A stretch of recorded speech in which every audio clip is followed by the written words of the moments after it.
আশায় রেখে সেই লোকগুলোর এখন আর পাওয়া যায়? ওই বাঘের কথা মনে আছে তো? বাঘ বলতেছে কি করে জাবর কাটো, অথচ আমি দুশ্চিন্তায় আছি, তুমিও বাঁচবা না আমিও বাঁচবো না, কেমনে জাবর কাটো গো? গরু বলতেছে দেখো আমার মালিক আছে, এই মাহফিলের সভাপতি জনাব মাওলানা জাকাতুল্লাহ অবসর প্রাপ্ত, উনি যখন মাহফিল শেষ হয়ে যাবে বাড়িতে এসে যখন গোয়ালে টর্চ লাইট মেরে দেখবে আমি গোয়ালে নাই, তখন আমার মালিক আমার খোঁজার জন্য মাঠে চলে আসবে যে গরুটা বাড়িতে ফেরে নাই। মাঠে এসে যখন উনার ওই টর্চ লাইট দিয়ে খুঁজতে খুঁজতে এই কাদার মধ্যে আমারেও পাবে তোমারেও পাবে, আমার পাওয়ার পরে আমার মালিক আমারে উদ্ধার করে নিয়ে যাবে।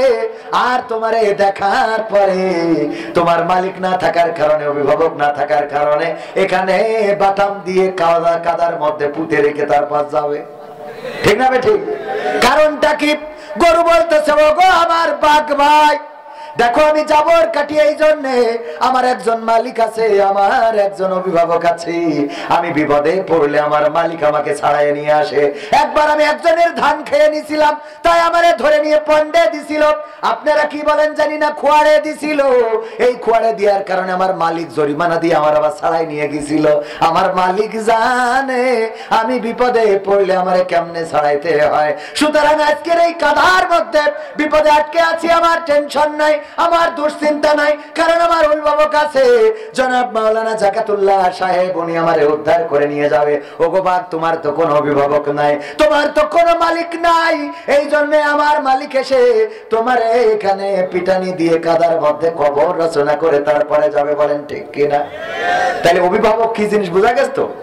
আল্লাহকে যারা অভিভাবক মানে তারা জেলে গেলেও তাদের ভয় নাই, তারা ফাঁসির কাস্টে গেলেও তাদের ভয় নাই, রিমান্ডে গেলেও তাদের ভয় নাই।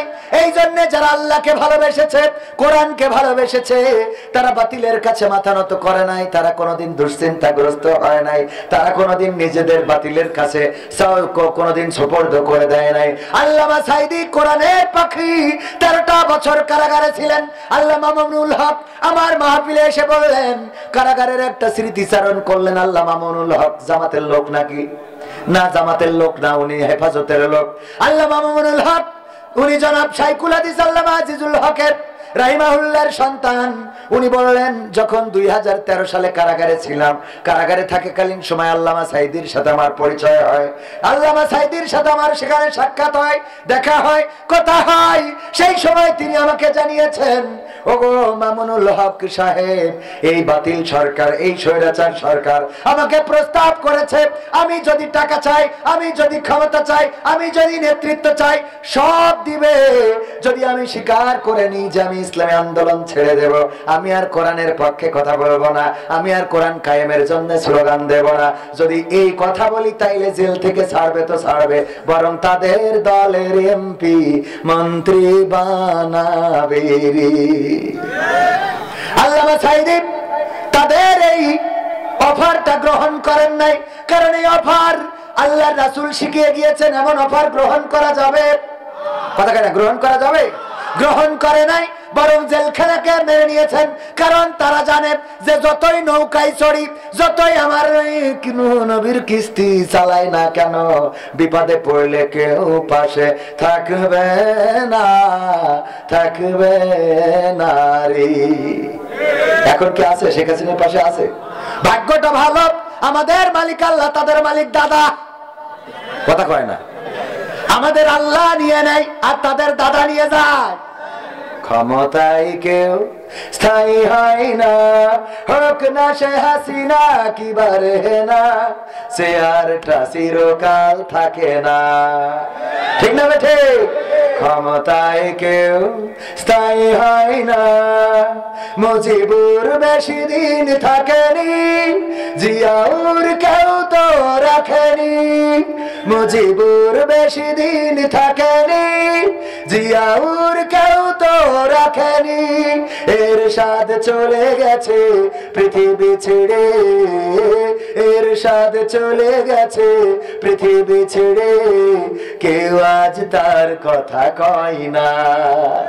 ঠিক না বেঠে? ক্ষমতায় কেউ স্থায়ী হয় না, হাসিনা ক্ষমতা ধরে রাখতে আয়না ঘর বানিয়েছিল, জনগণের রোশানলে দাদার দেশে পালিয়ে গেল। হাসিনা ক্ষমতা ধরে রাখতে আয়না ঘর বানিয়েছিল। জনগণের রোশানলে দাদার দেশে পালিয়ে গেল। ডিবি হারুনের পাশে আর, ডিবি হারুনের পাশে আর পরিমণিদের দেখা যায় না। ঠিক না বে ঠিক বললাম? দেখা যায়? ক্ষমতায় কেউ স্থায়ী হয় না, হোক না সে রেহেনা কিবা হাসিনা, সে আরটা চিরকাল থাকে। এই চেয়ার চিরকাল থাকে না। ফেরাউনের ছিল না, নমরুদের ছিল না, আবু জাহেলের ছিল না, আব্রাহার ছিল না, কারুনের ছিল না, হামানের ছিল না। সুতরাং বর্তমান তাদের রাস্তা ধরে যারা চলবে তাদেরও এই চেয়ার চিরদিন থাকবে না। কিন্তু যারা আল্লাহর পথে থাকবে তাদের ভয় থাকবে না আগুনের মধ্যে গেলেও। নমরুদ চিৎকার করে বলল, আগুন তুমি কেন ইব্রাহিমকে পোড়াও না? ওগো আগুন, তোমার কি দাহ্য শক্তি নাই? তুমি প্রাণের শক্তি কি হারিয়ে ফেলেছ? কেন জ্বালাও না? তোমার মধ্যে আমি তোমাকে এত কষ্ট করে আগুন তোমারে জ্বালাইলাম, এত বড় আগুনের কুণ্ডুলি বানালাম, উপর দিয়ে পাখিরা উড়ে যায়, সেই পাখিগুলো তোমার মধ্যে পড়ে যায়, তুমি ভস্ম করে দাও। ওগো আগুন, ইব্রাহিমকে ফেলালাম, এখনো কেন ইব্রাহিমের একটা পশম পর্যন্ত তুমি পোড়ালে না? আগুনের জবান খুলে গেল। আগুন বলল, ওগো নমরুদ শুনে নাও, আল্লাহ রাব্বুল আলামিন আমাকে বলে দিয়েছেন, ইয়া নারু কুনি বারদাও ওয়া সালামান আলা ইব্রাহিম। আল্লাহ বলছেন, ওগো আগুন, তুমি ইব্রাহিমের জন্য ঠান্ডা তো হবা, সেই সাথে আরামদায়ক হয়ে যাও। শুধু ঠান্ডা হলে হবে না, তুমি আমার ইব্রাহিমের জন্য আরামদায়ক হয়ে যাও, না শীত না গরম। ইব্রাহিমের জন্য আগুনের মধ্যে চেয়ার তৈরি হয়ে গেল, সেখানে বসে রইল। আর নমরুদ নিজেই আক্ষেপ করে, আহারে কি করলাম আর কি হয়ে গেল? যেই সেনাবাহিনী আমার, সেই সেনাবাহিনী বলে আপনি শিগগিরই দাদার দেশে চলে যান। কথা কয় না? যেই সেনাবাহিনীর আমি টাকা দিয়ে পুষলাম, যেই সেনাবাহিনীর, যেই পুলিশ, যেই বিএসএফ, যেই বিডিআর, যেই এনএসআই, যেই ডিজিএফআই সব আমার খায়, ওরা আবার এখন কয় ম্যাডাম আর আমাদের দ্বারা সম্ভব না, আর আমাদের দ্বারা সম্ভব না, এখন আপনার যাওয়ার সময় হয়ে গেছে রে। ঠিক না বেঠে? ভাইয়েরা আমার, কোরআনের সাথে মিলাই নেবেন, আল্লাহ রাসূলদের জীবনের সাথে মিলাই নেবেন। যদি ঘটনা না মেলে তাহলে বলবেন যে না মেলে নাই। ওগো আমার ভাইয়েরা, আমি পবিত্র কোরআনের সূরা তাহার 55 নম্বর আয়াতে কারিমা তেলাওয়াত করেছি। ওই আয়াতটা নিয়ে আপনাদের একটু কথা শোনাইতে চাই। আয়াতটা আমাদের অনেকেরই মুখস্থ, সবাই পড়েন, মিনহা খলাকনাকুম ওয়া ফিহা নুঈদুকুম ওয়া মিনহা নুখরিজুকুম তারাতান উখরা। মুখস্থ আছে না নাই? কোথায় পড়ি? কবরে মাটি দেওয়ার সময় আমরা কিছু আয়াত আমাদের দরকারে লাগাই নিয়েছি। যেমন আমরা পড়ি, ইন্নাল্লাহা আশতারা মিনাল মুমিনিনা আনফুসাহুম ওয়া আমওয়ালাহুম বিআন্না লাহুমুল জান্নাহ। এই আয়াত পড়ি আমরা টাকা চাই মাদ্রাসার জন্য, টাকা চাই মসজিদের জন্য, অথচ আগের অংশে আল্লাহ বলল যে যারা লড়াই করে, সংগ্রাম করে, নিজেরাও মারে অপরকেও, নিজেরাও মরে অপরকেও মারে। ঠিক না বেটে? যারা নিজেরা মারে, নিজেরা মরে, আবার অপরকেও মারে। ও মারামারির কথা কয় না, কোরআনে মারামারির কথা আছে না নাই? যে কয়জন বললো বাকি লোক মনে জানেও না। আছে? আমার তো মনে আছে এখানে ওই আগের দলের লোক যেরকম স্টেজে উঠলি বলতো, হুজুর সময়টা তো বড্ড খারাপ, আপনি তো ভাই সব জানেন, বুঝে শুনে কথা বলে ওয়াজের রীতি টানেন, উস্কানি ফুসকানি মূলক বলবেন না কোনো কথা, এই মঞ্চে রাজনীতি ভাই করবেন না অযথা। আমরাও ভাই কোরআন জানি, মানি মোটামুটি, ঝামেলাতে থাকি মাঝে মাঝে নিয়ে ভোটা ভুটি। মক্তবেতে শিখেছিলাম আলিফ বা তা সা কোরআন হাদিস মোটেও জানি না এমন কিন্তু না, তাই রাজনীতি চলবে না ও হুজুর, রাজনীতি চলবে না, তাই রাজনীতি চলবে না ও ভাই, রাজনীতি চলবে।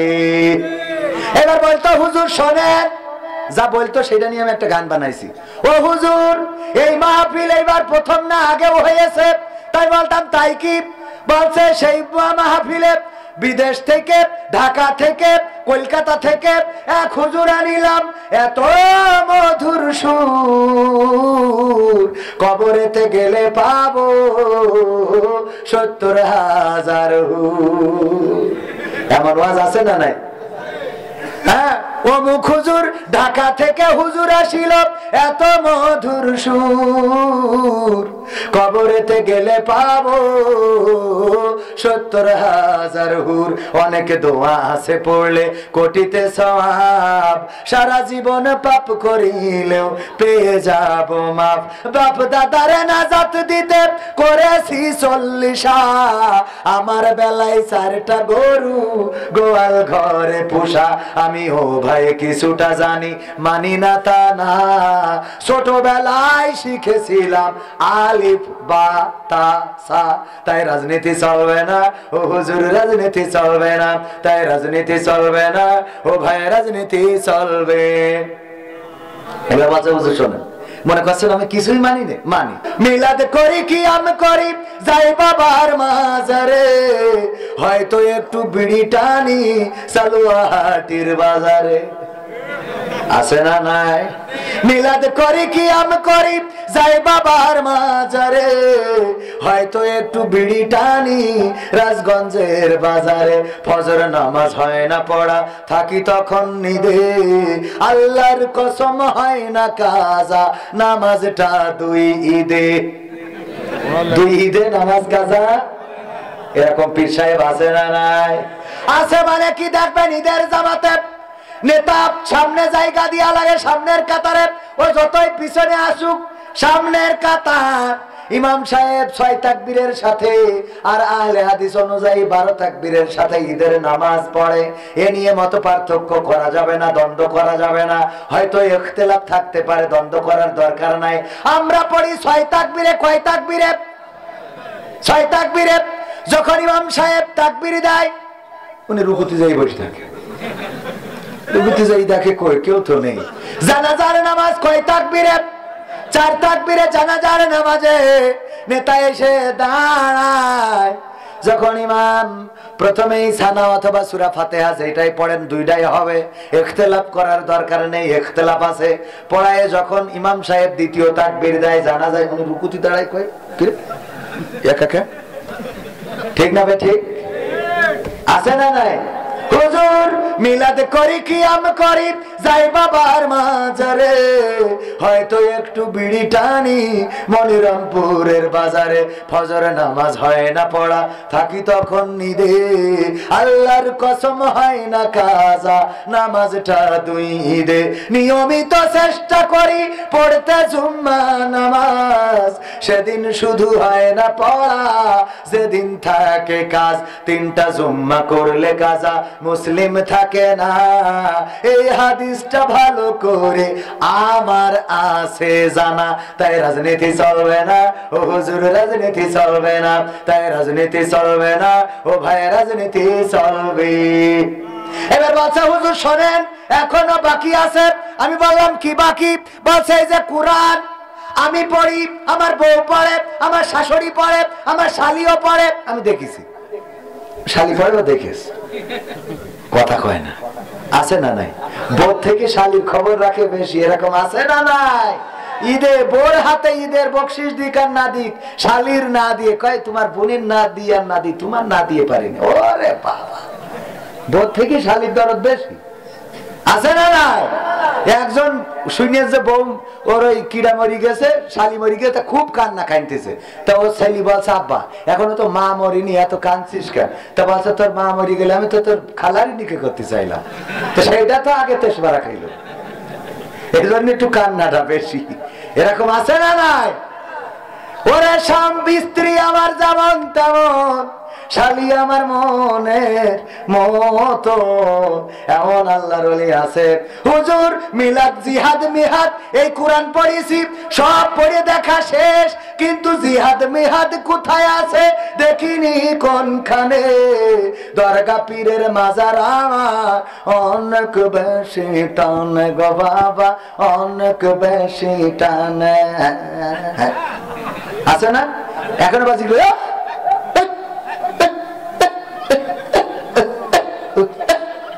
এটা কি স্যার কি জিকির কোনে পায় কি আল্লাহ সেই ভালো জানে। এইগুলো ইসলামের গুড়। আমাদের মাঝে মাঝে অনেকেই বলে যে আমরা নাকি হাসি রহস্যের জিনিস বানাইছি ইসলামটারে। আমি যতগুলো নাটক যতগুলো ফোন কল করেছি বলেন তো একটাও অমূলক অপ্রাসঙ্গিক একটা দেখাইতে পারবেন? একটাও দেখাইতে পারবেন না, সব প্রাসঙ্গিক। আমি গান লিখেছি, এমপিরা সব কোথায় গেল, মন্ত্রীরা সব কোথায় গেল, কোথায় কাদের কাকা, তাদের সারা দেশটা এখন লাগে ফাঁকা ফাঁকা। ঠিক না বেঠে? পালাবো না পালাবো না, প্রয়োজন হলে ফখরুলের বাসায় গিয়ে উঠবো। আচ্ছা, এখন অনেকেই বলতে পারেন হুজুর এই কথা বললে কি বুঝাইলেন? আল্লাহ সূরা সফের 2 নম্বর আয়াতে বলতেছে, পবিত্র কোরআনের 61 নম্বর সূরা 28 নম্বর পারা 2 নম্বর আয়াত, ইয়া আইয়ুহাল্লাযীনা আমানু লিমা তাকুলুনা মা লা তাফআলুন। হাফেজরা তারা তো অর্থ বুঝতে পারিছেন নাকি? আল্লাহ বলছে ওগো ঈমানদারেরা, তোমরা এমন কথা বলো না যা তোমরা কাজে করো না। কথাটা কার? তাহলে আমার ওবাইদুল কাকা বললো পালাবো না, কাজে করিছে? কথা কয় না, কাজে করিছে? তাহলে এই গান আমার কোরআনের সাথে মিল আছে না নাই? কারণ আল্লাহ বলছে এমন কথা বলো না যে কথা তোমরা কাজে করো না। এই কথা বললে আবার এখন তাদের খুঁজি পাচ্ছি না, হেরিকেন কেন, টর্চ লাইট কেন, সার্চ লাইট কেন, হঠাৎ শুনছি যে বর্ডারে ধরা খেয়েছি তাও বিসি মিসি হারাই গেছে। ঠিক না বেটে? এই কথা কয় না? খারাপ লাগছে আপনাদের? আল্লাহ বলছে ইয়া আইয়ুহাল্লাযীনা আমানু লিমা তাকুলুনা মা লা তাফআলুন। ও ঈমানদারেরা, এমন কোন কথা বলো না যেই কথা তোমরা কাজে পরিণত করো না। কাবুরা মাকতানা ইনদাল্লাহি আন তাকুলু মা লা তাফআলুন। আমার আল্লাহ বলছেন এটা আল্লাহর কাছে অত্যন্ত অপছন্দের, অত্যন্ত ঘৃণার, অত্যন্ত ক্রোধের, অত্যন্ত রাগের যে তোমরা মুখে যা বলো কাজে তা পরিণত করো না। কত টাকা? জোরে বলেন কথাটা কার? সেই আল্লাহর কথা। দেখেন আমার সাবেক প্রধানমন্ত্রী বলল হাসিনা পালায় না, কথা কয় না, বলেছে না বলে নাই? তাহলে বঙ্গভবনে আমরা যাওয়ার আগে হঠাৎ দেখি নেই, পরে শুনলাম হেলিকপ্টার কি চলে গেছে। কথা কাজে মিল রেখেছে? তাহলে কোরআনে এই কথা আছে না নাই? কথা কয় না? আছে। আমার ভাইয়েরা এবার তাহলে পরের কথায় আসি। আল্লাহ সেই আগের নেতা কি বলতেছে, জিহাদ মিহাদ কোথায় আছে দেখিনি কোনখানে, দরগা পীরের মাজার আমার অনেক বেশি টানে গো বাবা, অনেক বেশি টানে। কোরআনে জিহাদ আছে না নাই? পাইনি কেন? পাইনি কেন? জিহাদ খুঁজে পায় না আল্লাহর ওলিরা, পায় না কেন বলেন তো? একজন বলেন তো। পড়িয়েছে আগা মাথা সব পড়ে বলছে 3 খতম দিছি, তাও খুঁজে পায়নি। 3 খতম দিয়া বলছে হুজুর আমার আব্বার কবরে পৌঁছে দেন। আসে না কয় আমার বউ 1 খতম কোরআন শরীফ পড়েছে, আপনি নিয়ে আমার আব্বার কবরে পৌঁছে দেন। তা আমি বললাম দেন কই? তা বলছে পড়েছে, আপনি পৌঁছে দিয়েন।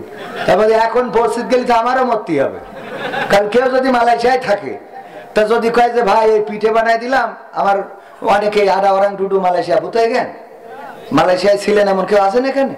হ্যাঁ আডা ওরাঙ্গা দোয়া থেকে ওরাঙ্গা, হ্যাঁ আলহামদুলিল্লাহ। তো এখন যদি বলে মনিরামপুরের মকসেদ আলী আছে, আপনার তো বন্ধু মানুষ, আপনি এই রুটিগুলো ওর কাছে পৌঁছে, তো আমার মালয়েশিয়ায় যাওয়া লাগবে না? তা ওই যে যারা এসে কয়েক 20,000 কালেমা পড়েছি কবে মর্তিত হবে না, মরলে ওখানে যে দিয়ে আসবো কি করে? তা সেটা বাদ দেন, ওদিকে না যায়, অত কথার দরকার নেই। আমি যেটা বলছি কোরআন পড়িয়েছে, 3 খতম দিয়েছে, তাও জিহাদ খুঁজে পাইনি। কারণটা কি? কারণ না কয় স্বার্থে। ওরে বাবা রে, এই আমি উদাহরণ দিই। আমার প্রধান চেয়ারম্যান সাহেব, চেয়ারম্যানের কথা, আমি সভাপতির কথা বলি।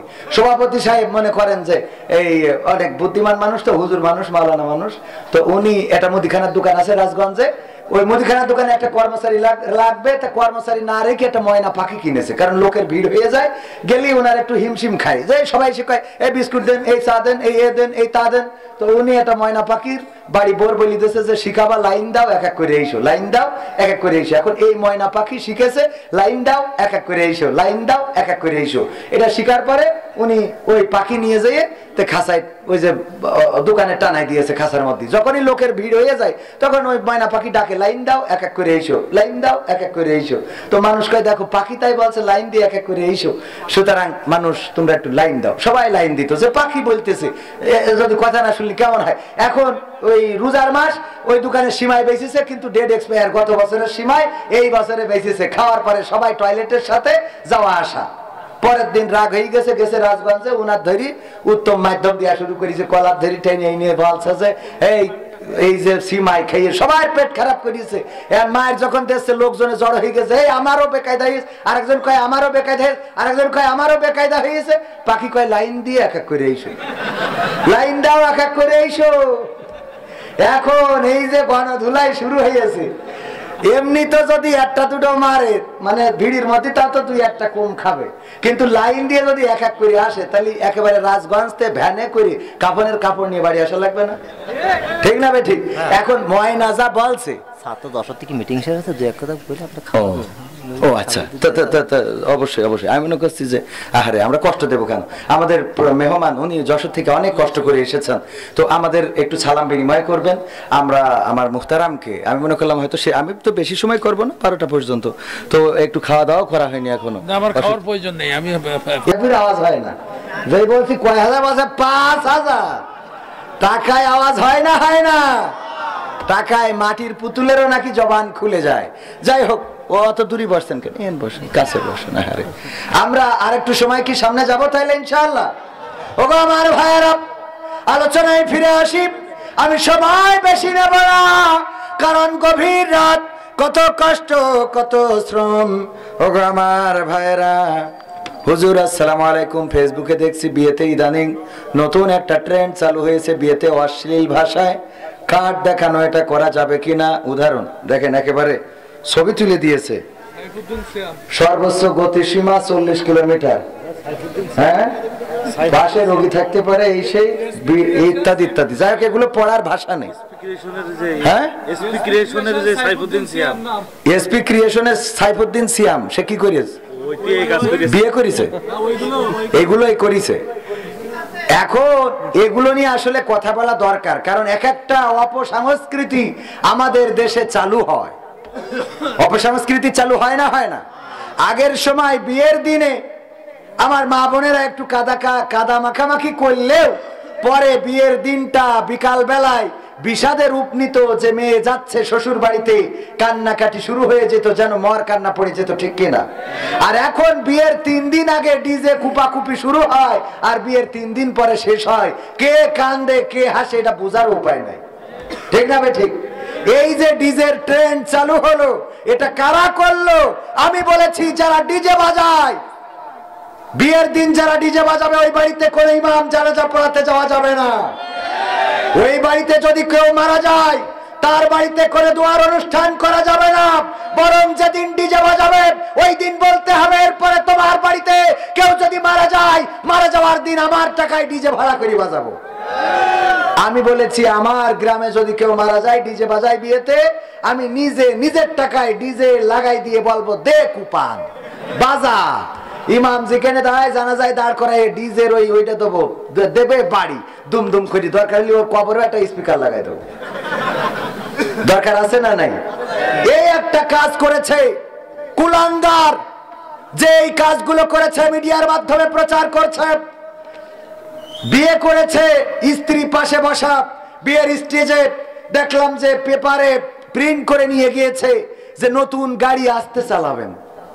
আমি কই কুলাঙ্গার, তোমার বাবার জন্য তোমার মা গাড়ি হয়েছিল, তোমার মাকে যে এই কাগজটা দেখাও, তোমার বাবাকে দেখাও। সর্বোচ্চ গতিসীমা এত, এটা তোমার বাবাকে বলো। তোমার মার ব্যাপারে যেন তোমার বাবা সাবধান থাকে। বেয়াদব, কুলাঙ্গার, এই দেশে এই জাতীয় অশ্লীলতা করার জন্য এই স্বাধীনতা অর্জন করি নাই। এইগুলো যারা করছে তাদেরকে প্রতিহত করার সময়ের দাবি বাংলাদেশ থেকে তাদেরকে ছুঁড়ে বঙ্গোপসাগরে নয় দাদার দেশে ফেলে দিতে হবে। বাংলাদেশের বঙ্গোপসাগরে তাদের থাকার কোনো অধিকার নাই। তুমি যে কথাগুলো লিখে তোমার বন্ধু অথবা বান্ধবীকে তুমি বরণ করতেছ, এই কথাগুলো তুমি তোমার মাকে দেখাতে পারবে, তোমার বাবাকে দেখাতে পারবে যে বাবা নতুন গাড়ি আসতে চালাবেন, বাবা গতিসীমা এত, বাবা চিৎকার চেঁচামেচি যেন কম হয় কারণ পাশে রোগী আছে। তোমার বাবাকে যদি এটা বলতে পারো তাইলে আমার কোনো আপত্তি নাই, কারণ এইটা যে বলে সে কুলাঙ্গার সন্তান, সে কুকুরের সন্তান, মানুষের সন্তান হতে পারে না। মানুষের সন্তানের মধ্যে ভদ্রতা থাকবে, মার্জিত বোধ থাকবে। আমি ওই ভাইকে বলতে চাই যে করেছো, আমার রাসূল তার আদর্শটা দেখো। একজন সাহাবী এসে বলছেন, আল্লাহ রাসূল আমি জেনা করতে চাই, আমার জেনা করার অনুমতি দিন। আল্লাহ রাসূল বললেন, আমি তোমার জেনা করার অনুমতি দিতে পারি যদি এই একই কাজটা তোমার মা করতে চায় কারোর সাথে, তুমি কি রাজি হবা? বললো, আল্লাহর কসম এটা কোনোভাবে সম্ভব না, আমার মা জেনা করবে এটা আমি কিভাবে মানবো? তোমার বোন যদি করতে চায়, না না না না হুজুর আমি এটা কোনোভাবেই মানতে পারবো না। যদি তোমার স্ত্রী করতে চায়, আল্লাহর কসম হুজুর আর বলার দরকার নেই, আমি বুঝতে পেরেছি ওগো রাসূল আমি তো জেনা করি, আমি আসলে জেনার অনুমতি চেয়ে ভুল করেছি। আল্লাহ রাসূল আবারও বললেন, ওগো আমার সাহাবী, ওগো তুমি যদি ইসলাম কবুল করো আমি তোমাকে অনুরোধ করে বলবো, দেখো তুমি জেনা করো, সে কারো না কারো মা, কারো না কারো বোন, কারো না কারো বউ, কারো না কারো সন্তান। তুমি যেটা নিজের জন্য খারাপ মনে করো সেটা অন্যের জন্য ভালো কেন মনে করো? কথা কয় না। নিজের স্ত্রী আর একজনের সাথে ফোনে কথা বললে তোমার মাথায় আগুন উঠে যায়, তা তুমি বিলকিসের সাথে কথা মারাও কেন? কথা কয় না। নিজের মাকে যেটা দেখাতে পারবা না, নিজের বোনকে যেটা দেখাতে পারবা না, নিজের দুলাভাইয়ের কাছে এটা দিও। পারবে কেউ দুলাভাইয়ের কাছে দিতে যে দুলাভাই নতুন গাড়ি আসতে চালাবেন? নাউজুবিল্লাহ, নাউজুবিল্লাহ বলবেন না? এই কাজগুলো যারা করে মিডিয়ায় প্রচার করছে, এই মিডিয়াগুলো বয়কট করা লাগবে। আমার তরুণ সমাজ, আমার যুব সমাজকে ধ্বংস করতে চায়। ভারত যেমন সিরিয়ালের অনুপ্রবেশ ঘটিয়ে তারা তাদের প্রোডাক্ট সব নিয়ে গেছে, কিন্তু সিরিয়াল এখনো নেয় নাই। কথা কয় না। এই সিরিয়াল এখনো নিল না, নিয়েছে? এই সিরিয়াল নাই নাই আমাদের দেশে এইগুলো দিয়েছে এই জন্যে যেন নারীরা খারাপ হয়, পুরুষেরা খারাপ হয়, স্বামীর প্রতি যেন অনুগত না থাকে। ওগো আমার ভাইয়েরা, ওগো আমার বোনেরা, ওগো আমার মায়েরা, অশ্লীলতা থেকে ফিরে থাকতে হবে, এটাই আমার রাসূলের শিক্ষা। বিয়ে করে কিসের জন্য এটা সবাই জানে, কিন্তু এটা প্রকাশ্যের জন্য নয়, এটা গোপনীয়, এটা জানে না কেউ, এটা তো সবাই জানে। বিয়ে ভালোবাসার জন্য, বিয়ে আল্লাহ রাব্বুল আলামিন এটাই পৃথিবী টিকিয়ে রাখার জন্য নারী এবং পুরুষকে এইভাবেই তৈরি করেছেন, একে অপরের উপরে চাহিদা তৈরি করে দিয়েছেন, একজন আরেকজনের উপরে আকৃষ্ট হবে, এটাই স্বাভাবিক, এভাবে আল্লাহ তৈরি করেছেন। তা না হলে কোন পুরুষ নিজে কষ্ট করে বিদেশে খেটে বউয়ের জন্য টাকা পাঠাইতো না। ভালোবাসা আছে বলে সারাটা দিন পরিশ্রম করে, ঢাকাতে গোলমাল হচ্ছে, রিক্সা শ্রমিক তারা গাড়ি আটকাচ্ছে এবং বাস ট্রাক নির্বিচারে ভাঙচুর শুরু করে দিয়েছে। এরা আসলে রিক্সা শ্রমিক কিনা আমার তো মনে হচ্ছে এরা গুন্ডা পান্ডা কোন দলের দালালি করতেছে। তোর দাবি থাকলে দাবি আদায়ের জন্য রাস্তায় দাঁড়াইতে পারো, কিন্তু আমার প্রধান অতিথি এই এক্স করোলা বা প্রিমিয় গাড়িটা নিয়ে যাচ্ছে, আপনি ভেঙে দলা করে দিলেন, ক্ষতিটা কার হলো? একজন ব্যক্তির হলো না? আপনি রাষ্ট্রের কি ক্ষতি করলেন? এই যে যারা ভাঙচুর করতেছে, আমি ওদের কথা কেন বলছি? ধরেন তাদের মনের মধ্যে কষ্ট আছে। কেন কষ্ট আছে? সারাটা দিন রিক্সা চালায়, রোদে পড়ে, বৃষ্টিতে ভেজে, পরিবারের জন্য, স্ত্রীর জন্য, সংসারের জন্য। এই ভালোবাসাটা তৈরি করে দিয়েছেন কে? আল্লাহ এই ভালোবাসা তৈরি করে দিয়েছেন, কিন্তু এই ভালোবাসা ব্যবহার করার জন্য আল্লাহ রাস্তাও বলে দিয়েছেন। আল্লাহ যেমন খাবার হালাল করেছেন, গরুর গোশত খাওয়া হালাল না হারাম, কিন্তু সেটা চুরি করে খাওয়া হালাল নাকি হারাম? চুরি করে যদি মসজিদে দান করেন তাও কি হালাল হবে? ছাগলের গোশত হালাল, বিরিয়ানি খাওয়া হালাল, পোলাও খাওয়া হালাল, সব হালাল, কিন্তু এই হালাল ব্যবহার করার জন্য রাস্তা আছে না নাই? হালাল বলে আপনি চুরি করে কুরবানি দিতে পারবেন না, চুরি করে মসজিদে দান করতে পারবেন না। ও আমার ভাই, যে এই কাজ করেছে তার পায়ে হাত দিয়ে বলতে চায় এই সমাজটা নষ্ট করবেন না। যেই কথাটা মাকে বলা যায় না, যেই কথাটা বোনকে বলা যায় না, যেই কথাটা আপনজনদের সামনে বলা যায় না, সেই কথাটা কেন মিডিয়ার সামনে আমার যুবক যুবতীদের দেখায় দেখায় বললে আল্লাহ তোমার হেদায়েত নসিব করে দিন, বলে না আমিন। এই কাজ যিনি করেছে তার হেদায়েত চাই, যদি হেদায়েত না হয় আল্লাহ যেন ধ্বংস করে দেয়। কারণ এই মিডিয়ার মাধ্যমে আগে আমাদের নাটক দিয়ে আমাদের মেয়েরা ফ্রক পরতো, থ্রি পিস পরতো, ভালো কাপড় পরতো, ঘুমটা দিত। আমাদের মিডিয়ার মাধ্যমে দেখানো হয়েছে যে ওটা পরার দরকার নেই, প্যান্ট পরো আর শার্ট পরো। ওড়নাটারে এক পাশে দিয়েছে, গলায় পেঁচাইছে, এক এক করে করতে করতে ওড়না আউট হয়ে গেছে, শার্ট প্যান্ট ইন হয়েছে। এরপরে শুনলাম থ্রি পিস এখন নাই, টু পিস, কয়দিন পরে শুনবো ওয়ান পিস, এরপরে শুনবো নো পিস। এই নো পিস হবে না? হবে না? লজ্জা শরম আছে বলেন? আজকালকের ছেলেরা বই নিয়ে আর বসে না, ও বাবা গুগলে সার্চ করিয়া পড়ে। ওরে কালের মেয়েরা কোরআন হাদিস ধরে না, এখনকার মা বোনেরা কোরআন হাদিস পড়ে না, ওয়াল্লাহ টিকটকে ভিডিও ওরা করে। আজকালকের ছেলেরা বই নিয়ে আর বসে না, গুগলে সার্চ করিয়া পড়ে। আগের সময় প্রেম করিলে আমার সভাপতি বলতো পাইছো কি, এখন বলে শখ করিয়া বাবু তুমি খাইছো কি। বাবু তুমি খাইয়েছো? না ও খাই, বুড়ো ধাড়ি হয়ে গেছে, কয় বাবু তুমি খাইছো। ও ফিডার খাবে। এই বলে না, বলে না? আগের সময় প্রেম করিলে মুরব্বীরা বলতো পেয়েছ কি, এখন বলে শখ করিয়া বাবু তুমি খেয়েছ কি। লজ্জা শরম নাই, আইলাম কোন জামানাই, লজ্জা শরম নাই, আইলাম কোন জামানাই, ভবিষ্যৎ দেখি অন্ধকারে। আজকালকের ছেলেরা বই নিয়ে আর বসে না, ও বাবা গুগলে সার্চ করিয়া পড়ি। নতুন করে হয়েছে চালু এখন আবার কন্টেন্ট, পরিচয় করাই দেখি এই আমার গার্লফ্রেন্ড। ভাসমান সেতু আছে না নাই? হঠাৎ করে কোন বন্ধুর সাথে যদি দেখা হয়, দেখবেন ভাসমান সেতুর পরে বগল দাবার মধ্যে হাত নিয়ে দাঁড়ায় আছে লাট সাহেব। বন্ধুর সাথে অনেকদিন পরে দেখা, বললেন দোস্ত কবে বিয়ে করলে জানাইলে না, ভাবি কেমন আছেন, সালাম আলাইকুম। মানে ওদের সালাম তো এরকম, আসসালামু আলাইকুম ভাবি সাহেব। বিয়ে করেছি তোর কিডা কইল, তো এটা কিডা তাইলে? পরিচয় করাই দিলে এই আমার গার্লফ্রেন্ড। কথা কয় না, পরিচয় করায় না, করায় না। নতুন করে হয়েছে চালু এখন আবার কন্টেন্ট, পরিচয় করাই দেখি এই আমার বয়ফ্রেন্ড। মানে আমার আছে না পদের অন্তরালে আছে কিনা, ওরাও পড়ে যাবে। হঠাৎ করে বাড়ি এক কান ধরে নিয়ে চলে গিয়েছে, মা বলছে বেগানা ছেলে কিডা? বাচ্চা আল্লাহ আম্মা আমার বয়ফ্রেন্ড আম্মা। ওই 14 লাইলাতুল ফেব্রুয়ারিতে একসাথে চলতে, ওই রাতিতে শুরু হয়ে গেছে স্টার্ট। মা কয়টা আগের তো বলবি না, আমি মনিরামপুরিতে দুটো ডালিম কিনে এনে খাওয়াতাম। আব্বা ভালো আছো? ওরে আব্বা, নিজের বাপের আব্বা ডাকে না, আর মেয়েটা ধরে নিয়ে আইছে। এরপরে কয়দিন পরে কাউন্সিলে যাই শুনি উনি নালিশ দিচ্ছে, আমার বিয়ের প্রলোভনে 7 বছর ধরে ধর্ষণ করিয়েছে মাকসুদের ছেলে। তো বিয়ের প্রলোভনে 7 বছর ধরে ধর্ষণ করে কেউ? ধর্ষণ তো নাই একবার নাই দুবার হবে, একবার হলো তো তোর সাবধান হওয়ার কথা। তুই 7 বছরে সাবধান হতে পারিনি, তুই কই না আল্লাহর ওলি। কথা কয় না পীর সাহেব, 7 বছর ধরে তোমার ধর্ষণ করে, তুমি সাবধান হতে পারোনি। এখন কাউন্সিলে যাই চেয়ারম্যানের কয় আমার বিয়ের প্রলোভনে ধর্ষণ। তুই তো ওর বেকায়দা করেছিস, ও তো ভার্জিন ছিল, তুই ওর তো চরিত্রটা নষ্ট করেছিস।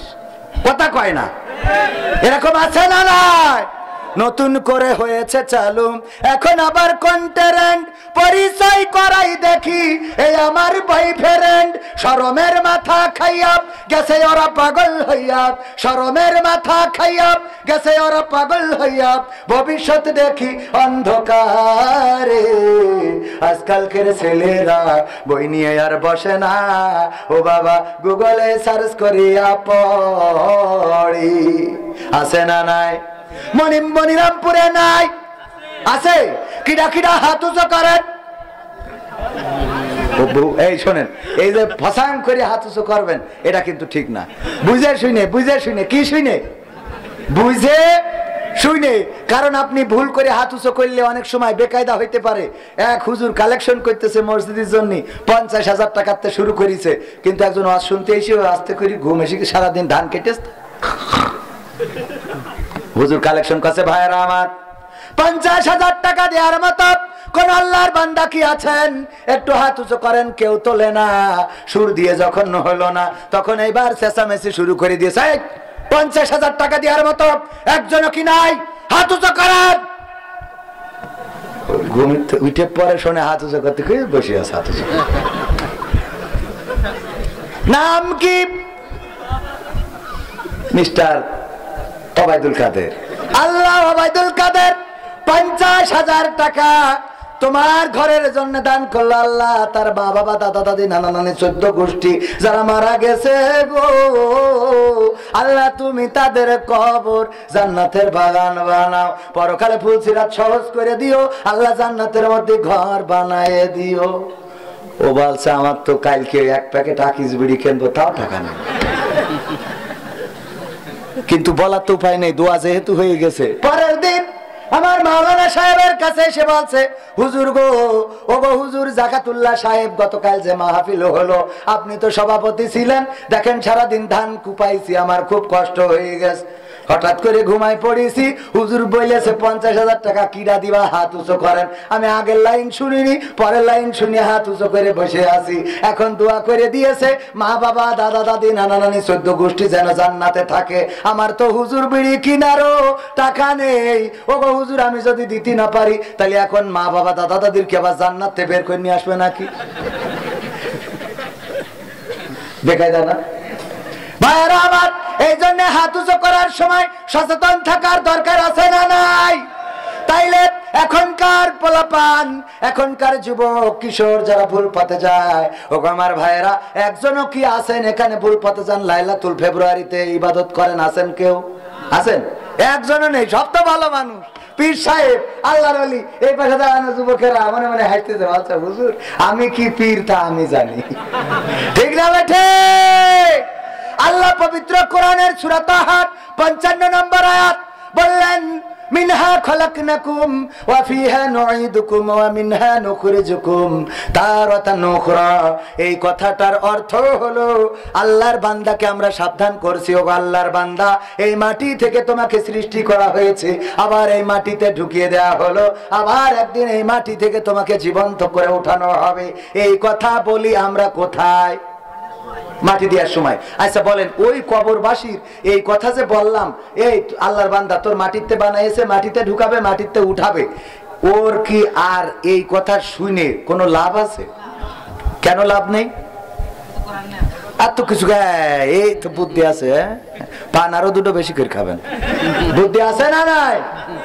ও আমার ভাইরা, মালয়েশিয়াতে আমি একবার কোন কারণে ভিসার মেয়াদ শেষ হয়ে গেল, এরপরে প্রতিদিন দুশ্চিন্তায় ঘুমায়। হঠাৎ করে একদিন ধরাই খালাম, জেলখানায়ও গেলাম। জেলখানায় যেদিন নিয়ে গেল, রিমান্ডে দিল, মালয়েশিয়ায় আচ্ছা মতো টিডোর মানে ঘুমালাম, খুব ঘুম দিলাম। সকালবেলা ফজরের সময় আমার সাথে যারা ধরা খেয়েছে একজন বলছে, কবির ভাই কেমন করে জেলখানায় আরামসে ঘুমালেন? কেমনে ঘুমাইলেন আপনি? কোনো টেনশন ছাড়া? আরে বাবা, ঘুম কাকে বলে? আমি বললাম, ভাই কেন ঘুমাবো না? কারণ এতদিন মনের মধ্যে একটা ভয় ছিল, কবে ধরা খায়, কবে ধরা খায়। ঘুম হইতো না যে কবে পুলিশে ধরে, কবে অ্যাটাক হয়ে যায়। আর আজ যখন ধরে ফেলেছে তখন আমার সব দুশ্চিন্তা শেষ। ঠিক না বে ঠিক? আর কোনো চিন্তা নাই। আর কোন চিন্তা আছে? আজকে আমার আরামসে ঘুম হলো, কারণ আর ধরা খাওয়ার ভয় নাই। ও আমার ভাইয়েরা, সূরাটা নাজিল হয়েছে মাক্কি যুগে। এই সূরা মাক্কি যুগে তার প্রমাণ হলো যখন হযরত ওমর রাদিয়াল্লাহু তাআলা আনহু নবীর মাথা কাটতে যাচ্ছিলেন, মাথা কাটার জন্য রওনা করেছেন। পথিমধ্যে ইবনে নাইমের সাথে দেখা। ইবনে নাইম বললেন, ওগো ওমর কোথায় যাও? উলঙ্গ তরবারি নিয়ে, আলগা তরবারি নিয়ে, নাঙ্গা তরবারি নিয়ে কোথায় যাও? কয় আমি রাসূলের মাথা কাটতে যায়, কয় রাসূলের যে মাথা কাটবা ওই যে ঘোড়ার ভেড়ার বাচ্চা আছে ওইটা কি ধরতে পারবা? কয় এটা আবার কোনো কথা হলো, ভেড়ার বাচ্চা ধরতে পারবো না? কয় ধরি দেখাও দিন। ভেড়ার বাচ্চা ধরতে গেছে, ছাগলের বাচ্চা, গরুর বাছুর, এগুলো কি ধরা যায়? ওরা যদি ইচ্ছা করে ধরা দেয় তাহলে ভালো, তা না হলে এগুলো ধরা যায়? তিরিং বিড়িং করে এদিকে ওদিকে দৌড় দেয়। মুসা আলাইহিস সালাম হযরত ওমর রাদিয়াল্লাহু তাআলা আনহু ধরতে পারলেন না। এরপরে গা ঘেমে গেল, রাগটা বেড়ে গেল। ইবনে নাইম বললেন, ওগো ওমর, যে নবীর মাথা কাটতে যাও ওই নবী কি করেছে তা কি জানো নাকি? কয় না। কয় তোমার ঘরের খবরই তো তুমি জানো না, আবার যাও নবীর মাথা কাটতে। কি ঘটেছে আমার ঘরে? তোমার বোন এবং তোমার ভগ্নিপতি একসাথে তোমার নবী মুহাম্মাদের দিনে ঈমান এনেছে। এই কথা শোনার পরে ওমরের রাগ আরো বেড়ে গেল, যে এতদিন নৌকা চালালাম আর এখন আবার দাড়িপাল্লায় ঢুকলো কিডা? কথা কয় না। দাড়িপাল্লায় ঢুকা যাবে না, ঢুকা যাবে না। এই জন্য ওমর রাদিয়াল্লাহু তাআলা ছুটে চলে গেল বাড়িতে। বোনকে বেদম প্রহার করছিল বা বেদম প্রহার করেছিল, যেই সময় গিয়েছিল মারার জন্য, ওই সময় বোন ফাতেমা এবং তার স্বামী যে কোরআন যে সূরাটা তেলাওয়াত করছিল, সেই সূরাটা ছিল সূরা তাহা। কোন সূরা? সূরা তাহা। এই সূরাটা মাক্কি সূরা। কি সূরা? মাক্কি সূরা আর মাদানী সূরা। আমরা পার্থক্য বুঝি কিনা? ভাইজান আমার জন্য এত কষ্ট করতে হবে না। আমরা পার্থক্য বুঝি কিনা? আমার ভাই খুব ভালো মানুষ, আল্লাহ তার ভালো জায়গায় বিয়ের ব্যবস্থা করুন। বলেন আমি বিয়ে হয়ে গেছে, তা আগে থেকে বলেন না, দুই বাচ্চা হয়ে গেছে আর আপনি আমার বাতাস দিচ্ছেন, এটা হইলো? ভালো মানুষ, আল্লাহ নেক হায়াত দিন। বলেন আমিন। এ যুবকেরা, তোমাদের কি অসুবিধা লাগতেছে? 12টা তো বেজে গেছে, এই জন্য একটু কষ্ট হচ্ছে আপনাদের। আর একটু সময় যাবো সামনে, আর একটু সময় যাব। আসলে আমি কোনো সময় মাইকদের খারাপ বলতে চাই না, কারণ মাইক একবার পাবনায় খারাপ বলেছি, ও বন্ধ করি বলছে এবার রস করেন, এই জন্য ভয়তে আর বলি না। তা আমার মাইক ভাইদের বলবো যে আগামীতে সার্ভিস একটু ভালো করবেন, তারা হলে মাইক ভালো না থাকলে হুজুরও ভালো থাকে না। ঠিক না বে ঠিক? আল্লাহ আমার ভাইকে সার্ভিস উন্নত করার তৌফিক দান করুন। বলেন আমিন। সুযোগ দেওয়ার দরকার আছে না নাই? মেশিন এনে বসে থাকবেন কিন্তু আমরা বেকায়দায় পড়ে যাবো, তাহলে তো হবে না। মেশিন যেন কাজে লাগে। আল্লাহ কবুল করুন। বলেন আমিন। একজন প্রশ্ন করেছে, একটা মেয়ের 2টা স্বামী রাখা কি জায়েজ আছে? আমরা তো এখন দেখছি এটাই হচ্ছে, এই বিষয়ে কিছু বলেন। নাউজুবিল্লাহ বলবেন না? আসলে এইগুলো ঘটছে। একটা মেয়ের 2টা স্বামী কি 4টা 7টা পর্যন্ত স্বামী। কি অবস্থা, সমাজটা কোথায় গিয়েছে! আমি কয়দিন আগে পত্রিকায় পড়লাম, 2 স্বামী ঠিকভাবে সে সার্ভিস দিয়ে আসছিল, হঠাৎ করে বেকায়দা হয়ে গেছে, ব্রেক ফেল। মাঝে মাঝে হয় না, সত্য কোনোদিন চাপা থাকে? কথা কয় না, সত্য কোনোদিন চাপা থাকে? একজন নারী 2 জন স্বামী যদি রাখে, এর মতো জাহেল, এর মতো কুলাঙ্গার, এর মতো নিকৃষ্ট পাপী আর এই জামানায় হতে পারে? সুতরাং জায়েজ তো দূরের কথা, আমরা তো মাঝে মাঝে বলি জাহান্নামও জায়গা হবে না, ঠিক কি না? এদের জাহান্নাম মানে কি? এদের জন্য আলাদা স্পেশাল জাহান্নাম বানাতে হবে, যে এদের গতানুগতিক জাহান্নামে দিলে হবে। আল্লাহ যে বিধান দিয়েছে এইটাই আল্লাহর বিধান। আগে হযরত ইসহাক আলাইহিস সালাম, সম্ভবত বা ইয়াকুব আলাইহিস সালামের জামানায় আপন বোনকেও বিয়ে করা যেত, তার শরীয়তে জায়েজ ছিল। মুসা আলাইহিস সালামের শরীয়তে শুকর খাওয়া জায়েজ ছিল, খিনজির জায়েজ ছিল। আমাদের শরীয়তে যেটা নাই সেটা করা যাবে, আমাদের শরীয়তে যেটা নাই সেটা করা যাবে না কোনোভাবে। আমাদের শরীয়তে মেয়ে একাধিক স্বামী রাখতে পারবে, একাধিক স্বামী রাখতে পারবে না। যে আমি কয়েকটা গান শোনাবো, কিন্তু এই ওয়াজটা সবাই শেখা দরকার, যে মিনহা খলাকনাকুম ওয়া ফিহা নুঈদুকুম ওয়া মিনহা নুখরিজুকুম তারাতান উখরা। আমরা এই আয়াতটার সাথে অবিচার করছি, কোথায় পড়ার কথা কোথায় পড়ছি, কবরে যেয়ে পড়ছি, অথচ ওই মুর্দা আর ওর সাবধান হওয়ার কোনো সুযোগ আছে? এই আয়াত কেন নাজিল হলো? তৎকালীন জাহেলেরা তারা মুসা আলাইহিস সালাম এবং ফিরাউনের জীবন সম্বন্ধে জানতে চাইলো। আল্লাহ এই সূরার মাধ্যমে জানিয়েছেন। এই সূরার অধিকাংশ আলোচনা ফিরাউন এবং মুসাকে নিয়ে। আল্লাহ রাব্বুল আলামিন এই আয়াত প্রথমে দিয়েছিলেন মুসা আলাইহিস সালামের কাছে। মুসাকে বললেন, যাও ফিরাউনকে সাবধান করো, সে তো বর্ডার ক্রস করেছে, বাউন্ডারি ক্রস করেছে। মুসা আলাইহিস সালাম বললেন, ওগো আল্লাহ, ফেরাউনকে যে সাবধান করব, যদি আমার কথা না শোনে কিভাবে সাবধান করব? আল্লাহ আল্লাহ বললেন, তুমি তাকে মুজিজা দেখাবা। কি মুজিজা? তোমার হাতের লাঠি ছেড়ে দিবা, সাপ হয়ে যাবে, হাত বগলের মধ্যে ঢুকাবা আর বের করবা, জলজল করতে থাকবে, আবার বগলের মধ্যে ঢুকাবা, ওই হাত আলোটা বন্ধ হয়ে যাবে, নূরের প্রদীপ নিভে যাবে, এইভাবে তুমি তাকে দেখাবা। বলছে যদি তারপরেও না শোনে তাইলে আল্লাহ কি করব? তখন আল্লাহ রাব্বুল আলামিন বললেন, তখন তুমি তারে সুন্দর করে বুঝাবে, ওয়া ফিহা নুঈদুকুম ওয়া মিনহা নুখরিজুকুম তারাতান উখরা। বুঝা গেছে তো? কোনে পাওয়ারটা আয়াতে বুঝতে পারিছেন? পাওয়ারটা কথা কয় না, বুঝতে পারিছেন? তার মানে কোনে বলা লাগবে, যখন আমার শেখ হাসিনা আলেম ওলামাদেরকে নির্যাতন করা শুরু করলো, মামলা দেয়া শুরু করলো, গ্রেফতার করা শুরু করলো, তখন এই আয়াত শেখ হাসিনার কানের কাছে যে বলা লাগবে, মিনহা খালাকনাকুম ওয়া ফিহা নুঈদুকুম ওয়া মিনহা নুখরিজুকুম তারাতান উখরা। ওগো আল্লাহর বান্দা, ওগো আমার শেখ হাসিনা, কলিজার টুকরা, কেন তুমি এমন জুলুম করো, অন্যায় করো, আলেমদেরকে জেলে ভরো? কেন তুমি কোরআনের আন্দোলন যারা করে তাদের নামে মিথ্যা মামলা দাও, তাদের নামে কেস দাও, তাদের উপরে হামলা করো, তোমার লেলিয়ে দেয়া বাহিনী তাদেরকে মারে ধরে, তাদেরকে পুলিশের কাছে সুপর্দ করে, রিমান্ডে নেয়, নির্যাতন করে, নিষ্পেষণ করে, প্যারোলে মুক্তি পাওয়ার পরেও হাতে হাত করা, পায়ে ডান্ডা বেড়ি পরা অবস্থায় জানাজায় দাঁড়াইছে না দাঁড়ায় নাই? গায়েবানা জানাজায় দাঁড়িয়েছে, ইমাম সাহেবকে বগলের মধ্যে হাত দিয়ে পুলিশ টেনে নিয়ে চলে গেছে, নামাজটাও ঠিক মতো পড়তে দেয় নাই, ঘটেছে না ঘটে নাই? এই কাজগুলো যারা করেছে তাদের কানের কাছে যে বলতে হবে, আল্লাহর বান্দা, এই মাটি থেকে তোমারে আল্লাহ বানাইছে, আবার মাটিতে ঢুকাবে, আবার একদিন এই মাটি থেকে তোমারে উঠাবে। সুতরাং এত অহংকার, এত পাওয়ার, এত ক্ষমতা কিসের তুমি বলো? কাকে বলা লাগবে? এরপরে বলা লাগবে কাকে? খেলা হবে। ওবায়দুল কাদেরকে বলা লাগবে, কিসের খেলা হবে বলো? কিসের খেলা হবে?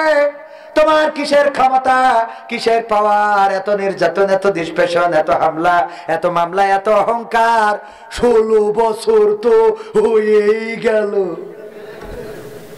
তোমার এত পাওয়ার কিসের? আল্লাহ চাইলে 41 সাল জীবনে আসবে, কথা কয় না? 41 তো দূরের কথা, 31 আসবে না। আমি মাঝে মাঝে বলি, কিসের ক্ষমতা দেখাও? আজকে যে হুমকি দিল, তোর দোকানের শাটার আমি বন্ধ করে দেব, কালকে দেখবেন হঠাৎ করে আমার আড্ডাক পড়ে গেছে, হয় না? হয় না? আজকে বলছে তোর শাটার আমি বন্ধ করে ছেড়ে দেবো তোর, এই বইলে বাড়ি গেছে, হঠাৎ করে আর্ধেক পড়ে গেছে, বেশি পড়িনি। আমার এক পাঁচটাল এই হাটার না আছে না, তুমি না ওই শাটার বন্ধ করতে, আমি আর পারবো না ভাই, তুই বন্ধ করে নিচ্ছে না। সত্যি বলছি না মিথ্যা বলছি? কিসের ক্ষমতা? সভাপতি সাহেব খারাপ লাগছে শুনে? ঠিক বলছি তো? এরপরে বলবেন কার? সভাপতির। কার? সভাপতি ধরেন অন্যায় করতেছে, জুলুম করতেছে, নিজের পর পিটাই বাড়ি পাঠাই দেশ, এই করেন এরা, এই সভাপতি ধরেন করিল আর কি, কেউ আছে না নাই? সব তো পরহেজগার না, বলছে তুই পরহেজগার, আমি তো এটা বানি, কিন্তু তোর স্যান্ডেল ভাবির খাটের তলে কেন? কথা বোঝেননি? মানে ভাবির ঘরে গেছে ভাই থেকে বিদেশে, হঠাৎ লোকজন ধরিয়ে তাড়াতাড়ি বেড়া ফাঁক করে যেতে যায়, নামাজ বিষয়ে সিজদায় পড়ে রয়েছে, তাই নিয়ে তুলি বলছে ওঠ সিজদাতে, বলছে আমি পরহেজগার মানুষ, সিজদাতে উঠছিস কিরে? নামাজ পড়তে উঠলাম। হ্যাঁ, তা বলছে বাবা তুই পরেশগারে তো আমরাও বিশ্বাস করছি, কারণ এত লম্বা সিজদা, কিন্তু তো স্যান্ডেল ভাবির খাটের তলে কেন? এই দেখো আমার দৌড়তে যাই, সব পাই দিতি, টাইম পাই দি। বোঝা গেছ তো? আছে না নাই? চেয়ারম্যান সাহেব বিচার করে বেড়ায়, কলা চোরের বিচার করে, কচু চোরের বিচার করে, কলা চোরকে বলতেছে জানিস নাকি, দেখ আমরা তো ক্ষমতায়, যদি হুজুররা ক্ষমতায় আসতো তাইলে তোর এই কলা চুরির অপরাধে কোরআন দিয়ে হাতের কবজি কেটে দিত। হঠাৎ করে দেখা যায় ওই চেয়ারম্যানের আবার পুলিশ এসে দেখে ওর গুদম ঘরে তিরানের চাইল ঢুকে বসে রয়েছে। আছে না নাই? কলা চুরির বিচার করে, নিজের ঘরে গুদমে নিজের গুদমে ত্রাণের চাল খাটের নিচেই ওই সয়াবিন তেল। আবার সেদিন দেখলাম মিডিয়ায় এক মহিলা বলতেছে কয় কোটি টাকা যেন পুলিশই ধরিয়েছে। বলছে বাবা আমি 10 টাকা 20 টাকা করে জমা করি, এই কোটি টাকা জমা করি। ওরে কুটা, ও 10-20 টাকা করে জমা করি কোটি কোটি টাকার মালিক। কত বড় পীর সাহেব আছে না নাই? ও আমার ভাইয়েরা, এই জাতীয় দুর্নীতিবাজ যারা, এই মুরব্বী আমরা তো এখনো শেষ করিনি, আর একটু পরে শেষ করে দেবো। শোনা, আমি কি খারাপ কথা বলতেছি তোমাকে? নাকি গায়ে পড়লো? স্যান্ডেল ভাবির খাটের তলে থাকে নাকি? এই যে কটা উঠবে গায়ে লাগবে, গায়ে লাগলেই সে ওঠে। কথা বোঝেননি? হুজুর ওয়াজ করবেন মুসার, কার কার? মুসার। বলছে মুসার ওয়াজ করবেন, মুসার কার ওয়াজ? মুসার ওয়াজ। হুজুর ওয়াজ করেছে জুম্মার দিন মুসার জীবনী নিয়ে। সভাপতি নামাজ শেষে বলছে হুজুর শোনেন। বললাম কে? আপনি করলেন কি? বলছে কে? বলছে বললাম মুসার জীবনী নিয়ে আলোচনা করতে, আর আপনি কার জীবনী আলোচনা করলেন? কেন মুসার কথাই তো বললাম। কয় আপনি ফিরাউনি নিয়ে পড়েছিলেন। কয় মুসার কথা বলতে গেলে তো ফিরাউন চলেই আসে। বলছে ফিরাউন আসে, আসুক, অসুবিধা নাই, কিন্তু যখন আপনি ফিরাউনের নাম বলছিলেন তখন আমার দিকে তাকাচ্ছিলেন, ঘটনা কি? মানে ওর দিকে তাকাইছে, এটা হলো সমস্যা। কথা কি বোঝা গেছে?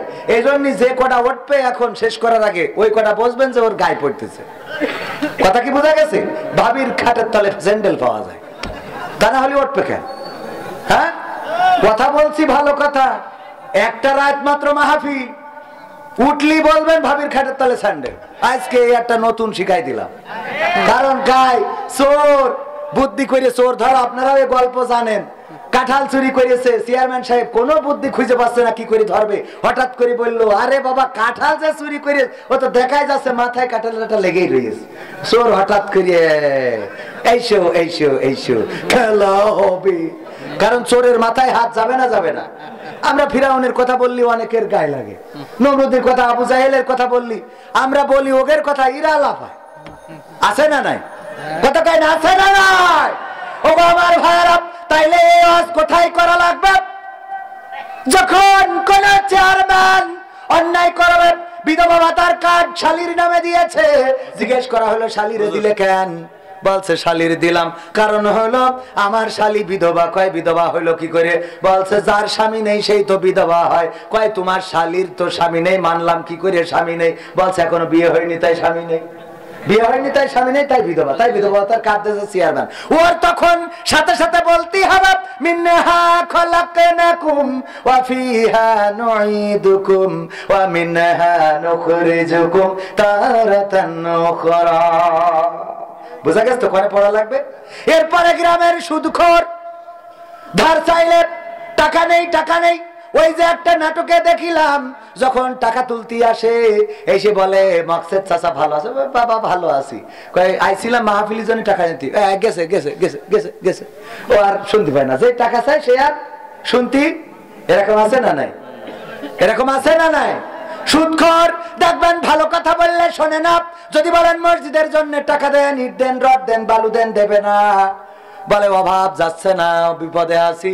কিন্তু যদি বলেন অমুক জমি বন্ধক রাখবে, কয় বিঘে টাকা আছে না নাই? ওমরা করতে যাওয়ার কথা বলি, বাপু এই যে ওমরা ওমরা করো, হজ হজ করো, আমার উপরে হজ ফরজ হয়ে গেছে। বললেই হয়ে গেল হজ করো, তোমাকে রাখল বোধ বুঝিনি। এখন আমি দোকানে যাই দেখো 20 টাকা দিন না, ও 20 টাকা দিন। হ্যাঁ বাবা, এরকম আছে না নাই? ও যাই খানিক পরে বলবেন যে আবুল মিয়া ও তো জমি বেচতে চাচ্ছে, 1 বিঘে নেবেন নাকি? কোন মাঠে? তুমি লাগাও, কয় টাকা লাগে বলো, দেখো কতদিন যা বলবে তার উপরে 10,000 বেশি বলবা। এই আছে না নাই? ওই লোকটারে বলা লাগবে মিনহা খলাকনাকুম ওয়া ফিহা নুঈদুকুম ওয়া মিনহা নুখরিজুকুম তারাতান উখরা। আর বলবো, এবার দেখেন লাইলাতুল ফেব্রুয়ারি আসছে, কোন না কোন মেয়ে বলবে আমার 3 পিস কিনে দিবা, তা না হইলে আমি কিন্তু তোমার সাথে কাটাকাটি করি, মেম্বারের ছেলের সাথে যাব। আছে না নাই? আবার বলবে আমি তোমারে কত ভালো বাসি রে বন্ধু, তুমি ভালোবাসার কদর বোঝো না। এরকম আছে না নাই? মুখে বলো ভালোবাসি অন্তরেতে রাখো না। হ্যাঁ, মুখে বলো ভালোবাসি অন্তরেতে রাখো না, বন্ধু তুমি ভালোবাসার মতো বাসো না। এই জাতীয় গান যখন কোনো মেয়ে এসে বলবে বন্ধু বন্ধু তোমারে ভালোবাসি, আমার মমতাজ গেয়ে গাইতো, ওরে ও রিকশাওয়ালা তুই ধীরে ধীরে চালা, আমার মনের বলবো তোর সাথে কিছু জ্বালা, এরকম কি একটা গান গাইতো না ভাই? গান তো মনে থাকে, ওকের গান আসলে এত মুখস্থ থাকার কথা না। ওরে ও রিকশাওয়ালা তুই ধীরে ধীরে চালা, তোর সাথে বলবো আমি মনের কত জ্বালা। রিকশাওয়ালা তখন বলবে ও মমতাজ মিনহা খলাকনাকুম ওয়া ফিহা নুঈদুকুম ওয়া মিনহা নুখরিজুকুম তারাতান উখরা। ও মমতাজ এই মাটিতে তোমার বানাইছে, মাটিতে ঢুকাবে আবার মাটিতে উঠাবে, সুতরাং আমারে তোমার জ্বালা বলে লাভ নেই, তোমার যা জ্বালা বলা দরকার আল্লাহর সাথে বলো, কারণ ওই আল্লাহর কাছে ফিরা লাগবে না লাগবে না। আমার ছেলেরা কোন মেয়ে যদি বলে তোমারে ভালো লাগে, এত সুন্দর চেহারা, কুত্তা কাটিং চুল, তোমার এই চুলের মধ্যে আমি হারিয়ে যাই, তোমার চোখ এত সুন্দর নজর দাও, আরে তোমার চোখের আঘাতে আমার তীর বিদ্ধ হয়েছে বুকে, তখন আমার যুবকেরা বলবে মিনহা খলাকনাকুম ওয়া ফিহা নুঈদুকুম ওয়া মিনহা নুখরিজুকুম তারাতান উখরা। মনে থাকবে? আবার আমার মা বোনেরাও যদি কোন যুবক ছেলে গদখালি থেকে ফুল কিনে নিয়ে ঠ্যাঙারটা ভেঙে দিয়ে বলে নায়ক, আবার ক্যামেরা রেডি করে রাখে, টিকটক আর ওই মেয়ে পেয়ে বগল বাজায়, আরে আল্লাহ খেলা হবে, আছে না নাই? এই কথা যখন কোন ছেলে বলবে, আমার বোনেরা বলবে মিনহা খলাকনাকুম ওয়া ফিহা নুঈদুকুম ওয়া মিনহা নুখরিজুকুম তারাতান উখরা। ও আল্লাহর বান্দা এই মাটিতে আবার একদিন এই মাটি থেকে তোমারে জীবন্ত করে উঠাবে, সুতরাং দয়া করে আমারে ভালোবাসার প্রস্তাব দিও না, যদি পারো তোমার আব্বারে পাঠাও, আমার বাড়িতে প্রস্তাব পাঠাও, বিয়ে করা যায় আছে না নাই? পুরুষরা বিয়ে করবে কয়টা? ওরে বাবা, চারটা কি ঝুলি বললো রে। আজ যারা মাহফিলে এসে মা বোনেরা পর্দার অন্তরালে আসে, বাড়ি গেলি যদি আপনাদের অশান্তি বাদে আমি দায়ী না, আমি দায়ী, আমার দোষ না। চারটা আল্লাহ বলেছে 2, 3 অথবা 4, 2 দিয়ে শুরু করেছে, কিন্তু বলেছে যদি ইনসাফ করতে না পারো একজনে সন্তুষ্ট থাকো। সুবহানাল্লাহ। ইনসাফ করতে পারবেন আপনারা? নিশ্চিত পারবেন? পারা যেমন তেমন এক মুরব্বী, ও হজ করতে যাওয়ার টাকা নেই, তো নিয়ত করেছে যে হজ তো করতে পারবো না, তা কি করি হুজুর কাছে, হুজুর আমার তো হজ তো আমার টাকা নেই, তা কি করবো? বলছে তুমি জুম্মার দিন ফার্স্টে মসজিদে যাবা, তাইলে তোমার একটা কবুল হজের সওয়াব হয়ে যাবে। ও পরে জুমায় গেছে, যেই শুক্রবারে যেই দেখে আর এক মুরব্বী বসা, মিজাজ গেছ খারাপ হয়ে আসলাম, আমার আবার আর এক সপ্তাহ হায়াত পাবো কি পাবো না এর তো কোনো গ্যারান্টি আছে? চোখেরই পলকে তুমি হতে পারো লাশ, চিরতরে বন্ধ হবে তোমারই নিঃশ্বাস, হবে আলাম তোমারই নাম মসজিদের মাইকে, হবে আলাম তোমারই নাম মসজিদের মাইকে, বাড়িওয়ালা নাই রে বাড়ি নাই রে দুনিয়াতে, বাড়িওয়ালা নাই রে বাড়ি নাই রে দুনিয়াতে, বাড়িওয়ালা নাই রে বাড়ি নাই রে দুনিয়াতে, বাড়িওয়ালা নাই রে বাড়ি নাই রে দুনিয়াতে। শুনেছেন না শোনেন নাই? এই গানটা যিনি লিখেছেন গীতিকারের নাম জনাব আব্দুল কাদির হাওলাদার রাহিমাহুল্লাহ। আজ 4 দিন হয়ে গেল তিনি ইন্তেকাল করেছেন, কবর দেশের বাসিন্দা হয়ে গেছেন। যেই মানুষটা সাবধান করলো চোখেরই পলকে তুমি লাশ হয়ে যেতে পারো, তোমার নাম মসজিদে আলাম হবে, তোমার জানাজা হবে, তোমার দাফন হবে, তোমার কাফন হবে। ওই গানটা সারা বাংলাদেশে এমন কোন মানুষ নাই যার কানে পৌঁছায় নাই, অথচ যেই মানুষটা লিখলো, যেই মানুষটা এই কথাগুলো বলে সাবধান করলো, সেই মানুষটাই মারা গেছে, কবর দেশের বাসিন্দা হয়ে গেছে। আল্লাহ তার কবরটারে জান্নাতের বাগান বানায়া দিন, বলেন আমিন। ও আমার ভাইরা, ওই মুরব্বী চিন্তা করলো আহারে 1 সপ্তাহ বাঁচবো কি বাঁচবো না, আবার 1 সপ্তাহ অপেক্ষা করা লাগবে, পরের সপ্তাহ আবার অপেক্ষা করেছে, মসজিদে গেছে রে, যে দেখে আবারও সেই মুরব্বী বসা, রাগ হবে না? এরপরে চিন্তা করলো এক কাজ 3 বার করে দেখবো তাতে যা হয় হবে। 3য় সপ্তাহে যে দেখে তাও ওই মুরব্বী বসা, ওর মিজাজকে খাবো খাই, এই মুরব্বী তোমার বাড়ি কোনো কাজ কাম নেই, শুক্রবার হলে তোমার আগে এসে বসে থাকা লাগে তোমার, তাও আছে কেন সমস্যা? বলছে আমি গরিব মানুষ, হজে যেতে পারবো না, এই জন্য হুজুরের কাছে ফতোয়া পাইছি যে জুম্মার দিন যদি শুক্রবারে আগে আসি তাহলে আল্লাহ একটা কবুল হজে সোয়াব আমার নামায় দিয়ে দেবে। তো আমি কবে মারা যায় এই কারণে এই তার মা ছিড়িস না ভাই, গরিব মানুষেরা মেয়েদের তক্তা বানাবো না। তো এখন আমি গরিব মানুষ, কবে মারা যায় না যায়, হায়াত কখন শেষ হয়ে যায়, 3 সপ্তাহ ধরে চেষ্টা করতেছি, আমি এসেই দেখি তুমি বসে আছো, এসেই দেখি তোমার সমস্যা কি? তোমার খুব দরকার সোয়াবের, বলছে দরকার, বলছে টাকা যখন নেই অসুবিধা নেই, নিকে তো করতে পারবো, বলছে এটা পারবো, তাহলে এটা নিকে করো, তোমার কবুল আছে, সোয়াবের রাস্তা হয়ে যাবে। তো ও চিন্তা করেছে এই সপ্তাহের মধ্যে তাহলে নিকেই করবো, তো ও বুঝে বাজায় আর একটা বিয়ে করেছে। করার পরে পরের জুম্মায় ওই মুরব্বী যেটা আগে বসে থাকতো ও যেই দেখে এই লোক বসা, এই বলছে কি ব্যাপার, তাহলে কি আজকে পয়সাও সোয়াব? বাবা সে কথা কইলো না, কেন? তোমার সবাই বিয়ে করিয়ে দুডোর গুতো নীতি, আমি সে ফজরে আইসে এখনো বাড়ি যাইনি, দুডোর অঞ্জলায় ফজরে আইসে বসেছি মসজিদে, আর আমি বাড়ি যাইনি, যাবো না, তার তো সোয়াব হয় হোক না হয় না হোক। তো সাইডে যে বিয়ে করার জন্য ঝোল মারলেন যে সাইডে দুটো করলি তো মসজিদে বেরোতে পারবেন না, 3টে করলি ছাদের পর উঠা লাগবে, 4টে করলি মাই কি টাঙায় থাকবে।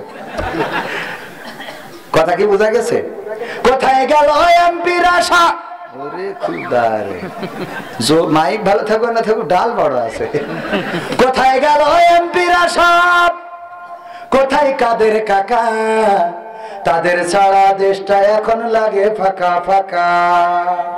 পালাবো না, পালাবে না, পালাবে না, যাই না তবু দেখা, পালাবে না, পালাবে না, যাই না তবু দেখা। তাদের ছাড়া দেশটা এখন লাগে ফাঁকা ফাঁকা, ওদের ছাড়া দেশটা এখন লাগে ফাঁকা ফাঁকা। আইন মন্ত্রী আটকে গেল আইনেরই ফাঁকে, দাড়ি ছাড়া দরবেশের ভণ্ড ভণ্ড লাগে। আইন মন্ত্রী আটকে গেল আইনেরই ফাঁকে, দাড়ি ছাড়া দরবেশের ভণ্ড ভণ্ড লাগে। শুনছি কত নেতা নেত্রী খাইতেছে ভাই ডান্ডা, বিচারপতি কালামানিকের ফাটিয়েছে আন্ডা। পলকের ঝলক গেল, পলকের ঝলক গেল থামিয়ে নেটের চাকা। তাদের ছাড়া দেশটা এখন লাগে ফাঁকা ফাঁকা, ওদের ছাড়া দেশটা এখন লাগে ফাঁকা ফাঁকা। কোথায় গেল, কোথায় গেল সংসদেতে মমতাজের গান? কই গেল সেই হযরত বলা স্বামী ওসমান? কথা কয় না। খেলা হবে, আসো খেলবো, তোমাদের মা বাবা 14 গোষ্ঠীরে নিয়ে আসো, খেলা হবে। বলিছে না বলে নাই? কই গেল সেই সংসদেতে মমতাজের গান? কোথায় গেল হযরত বলা স্বামী ওসমান? ইনু মেনন দীপু মনি আছে কারাগারে, বাপ করিলেও পাপ কখনো ছাড়ে কি আর তারে। কোথায় গেল স্পিকারের, কোথায় গেল স্পিকারের দৃষ্টি আঁকা বাঁকা? তাদের ছাড়া দেশটা এখন লাগে ফাঁকা ফাঁকা, ওদের ছাড়া দেশটা এখন লাগে ফাঁকা ফাঁকা। কোথায় গেল আরাফাত আর ব্যারিস্টার সুমন? কথা বলার সময় তারা করে নিয়োজন। মুরগি কবির খাইছে ধরা, জাফর কোথায় আছে? গোপনে কি সেও গেল মোদি দাদুর কাছে? কথা কয় না। একটা বিষয়, আপনাদের এখান থেকে কি ভারতের বর্ডার খুব কাছে? আমার কেন জানি মনে হচ্ছে এখানে ভারতের শ্রোতা। হ্যাঁ, কারণ কি বলবো? ভারতে গেলাম, ইন্ডিয়ায়, ওখানে গেলে ওয়াজ করতেছে, তো ওয়াজ করি হাজার হাজার মানুষ সামনে, যা বলি কোনো সাড়া শব্দ নেই, বলেন আমিন ওলাদু আল্লিন, কিছুই কয় না। আমি আব্দুল সালাম যুক্তিবাদী ভাই ছিল ওই সময় ইন্ডিয়ায়, বললাম ভাই এ তো বেকায়দা, কেউ তো কোনো কথা শোনে না। কেন বলছি, এত বলি যে ভাই সুবহানাল্লাহ বলেন, আলহামদুলিল্লাহ বলেন, আমিন বলেন, কেউ কথা কয় না। তা বলছে ভারতের মুসাল্লিদের, ভারতের শ্রোতাদের চিন্তা ভাবনা হইলো বাংলাদেশের টাকা খরচ করে হুজুর আনিছি কি আমরা কথা বলার জন্য? যা বলার তুই বললি ঠিক আনতে যাবে, আমরা বলবো পাকাবো পাই যাতে টাকাতে নিয়ে আসি কি করতে? আপনাদের কি এরকম নিয়ম? গণতন্ত্র চিনি নাই আমি, জানি না গণতন্ত্র, গণতন্ত্র দেখিনি আমি, শুনেছি গণতন্ত্র, গণতন্ত্র চিনি নাই আমি, জানি না গণতন্ত্র, গণতন্ত্র দেখিনি আমি, শুনেছি গণতন্ত্র। শুনেছি আমি বাংলাদেশে গণতান্ত্রিক রাজা যখন যারে মনে চেয়েছে ধরে দিয়েছে সাজা। শুনেছিলাম আমি বাংলাদেশে গণতান্ত্রিক রাজা যখন যারে মনে চেয়েছে ধরে দিয়েছে সাজা।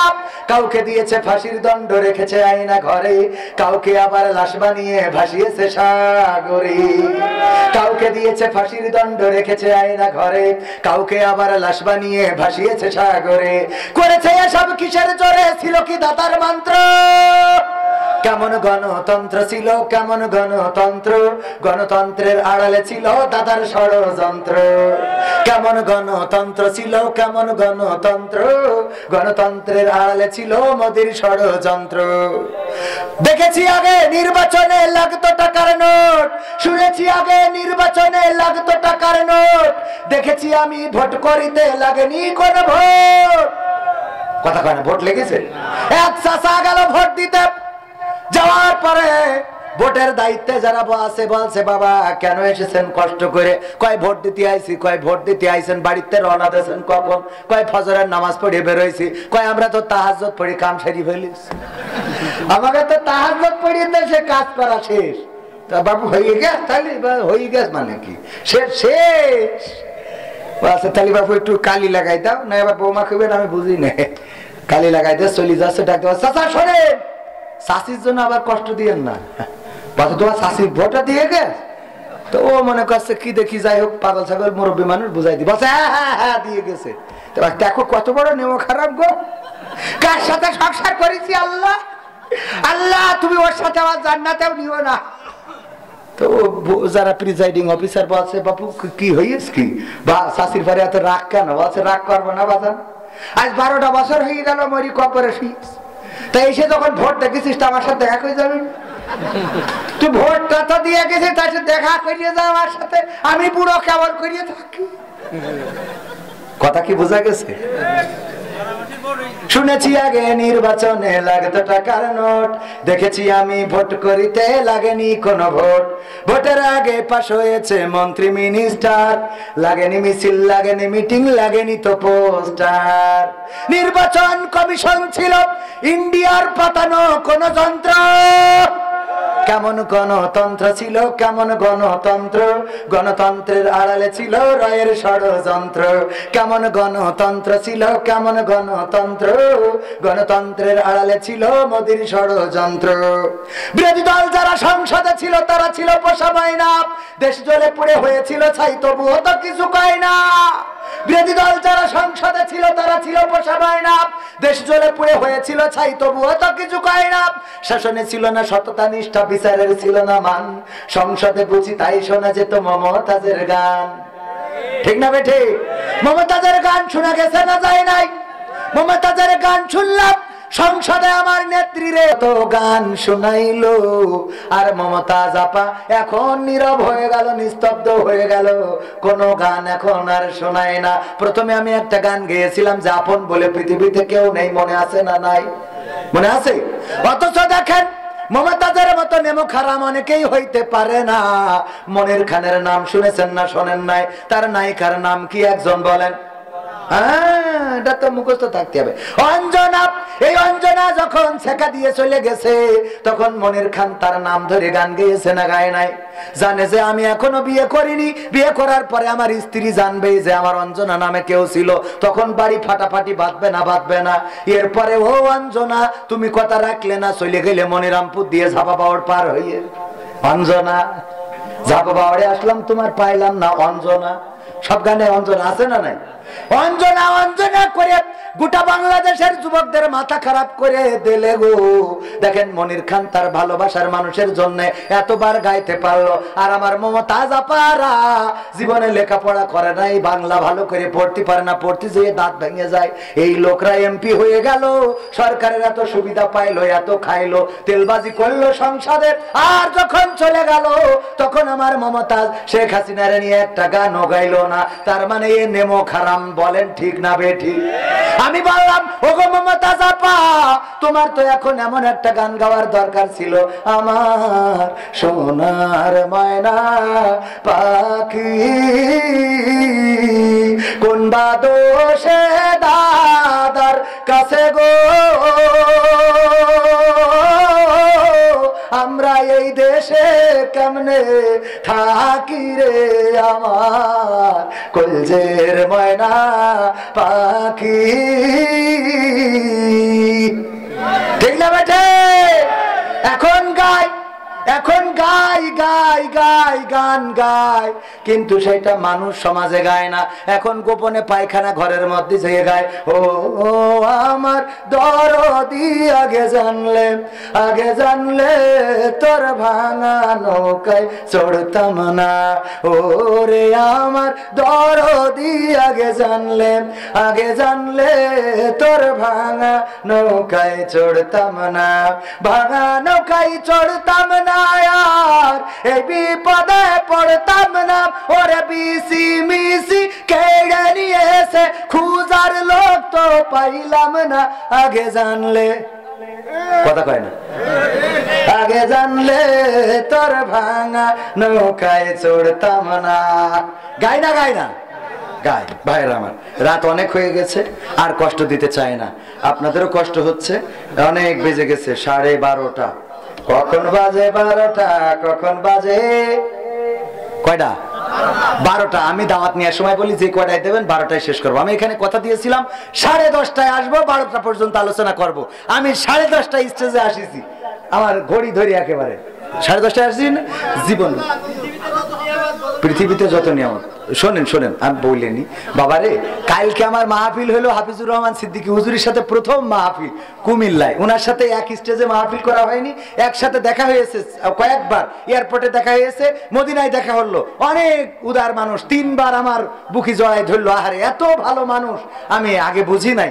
এই মানুষগুলোর জন্য আমাদের অন্তর থেকে দোয়া আসে। তো ওনার সাথে কালকে আমার মাহফিল, আমার এই রাতেই কুমিল্লায় যাওয়ার কথা ছিল, কিন্তু কুয়াশার কারণে যে অবস্থা, এই রাত্রে গাড়ি চালানো কষ্ট হয়ে যাবে, নিজের গাড়িটা নিজে চালাই, এজন্য কাল সকালে খুব তাড়াতাড়ি করে উঠে রওনা দিতে হবে, কুমিল্লায় যেতে হবে, নিজে চালাবো। আবার যাত্রা বাড়ি দেখলাম যে রিক্সাওয়ালারা গাড়ি মাড়ি ভেঙে দলা করে ফেলছে, কাল ওই গাড়ি নিয়ে পৌঁছে পারবো নাকি যাত্রা বাড়ি রিক্সাওয়ালাকে দিয়েতে হাঁটতে হাঁটতে যাইতে হবে তাও বলতে পারছি না। কারণ দেশের অবস্থাও কখন কি হচ্ছে। এ বললো যে মার খুন করিয়ে ফ্রিজি পুড়িয়ে থিয়েছে, পুলিশই বললো, র্যাবে বললো। হঠাৎ করে পুলিশই বলছে না আল্লাহু আকবার, উনি কি দিলে, উনি লুকমা দিলে, বলছে আল্লাহু আকবার ভুল হয়েছে, এখানে একটু ঝামেলা আছে। কি হয়েছে? বলছে বাড়ির ভাড়াটিয়া আর কাজের লোকেরা মিলে হত্যা করেছে। তাহলে র্যাব বললো এক কথা, পুলিশ বলে আর এক কথা। এই যে হজাবরাল অবস্থা, এই হজাবরাল অবস্থা থেকে পরিত্রাণের দরকার আছে না নাই? রাজপথে যারা দাঁড়াবে, 15 বছর আমাদের দাঁড়াতে দিয়েছে, দাঁড়াতে দিয়া তো দূরের কথা, মসজিদের মধ্যে আমরা একটু কোরআন হাদিস নিয়ে আলোচনা করলু, ধরি কয়েকজন নাশকতার পরিকল্পনা করে ধরিতে সাইজ করতে, ঠিক না বে? ঠিক। রিমান্ডে নেছে তো নেছে, এখন তো পীর সাহেবকে যখন বের করে হাত খোলা পা খোলা, আর আমাকে যখন বের করিস আর খোলা করে ধরি হুইল চেয়ারে, কথা কয় না, ঠিক না বে? ঠিক। তোরা তো তোকে এরপরেও কিছু লোক বলছে যে আগেই তো ভালো ছিলাম, ডাক্তারের কাছে গেছেই বাসে, ডাক্তার সাহেব আগেই তো ভালো ছিলাম। তা কি এই বাসে এই রোগ হয়েছে, কি রোগ হয়েছে?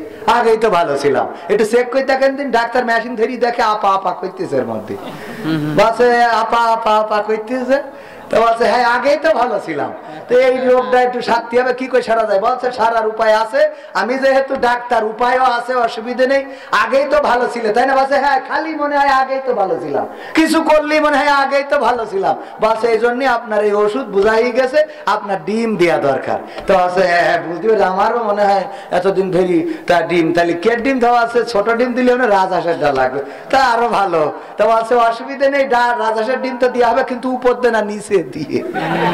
তা না হলে আগেই তো ভালো ছিলাম, এই জিকির তোর সারবে না। কথা কি বোঝা গেছে? আপা আপা করা আর আগেই ভালো ছিলাম, আগেই ভালো ছিলে। কি ভালো ছিলে? আমরা মসজিদে বসতে পারিনি, মাহফিল করতে পারিনি, জুতো খুলে থিয়ে দৌড়তেছি, নিজের বাপের টাকা কিনা জুতো, কথা কয় না। হুজুর শিগগির যান, তা না হলে বলো এই আপনার কাটি খুলে দেবে, নাও দাও দৌড়। কুল রক্ষা হয়নি, বা বলছে হুজুর আমাদের চেয়ারম্যান সাহেব ওয়াজ করেন, তো আমি চেয়ারম্যান পাশে বসা ওয়াজ করলাম, সরকারের যত উন্নয়ন আছে সব তুলে ধরেছি। ধরার পরে মোনাজাতের সময় চেয়ারম্যান বলছে, হুজুর খালেদা জিয়া অসুস্থ, একটু দোয়া করে দেন। তা বলছে কেন? তা বলছে আমি বিএনপি চেয়ারম্যান।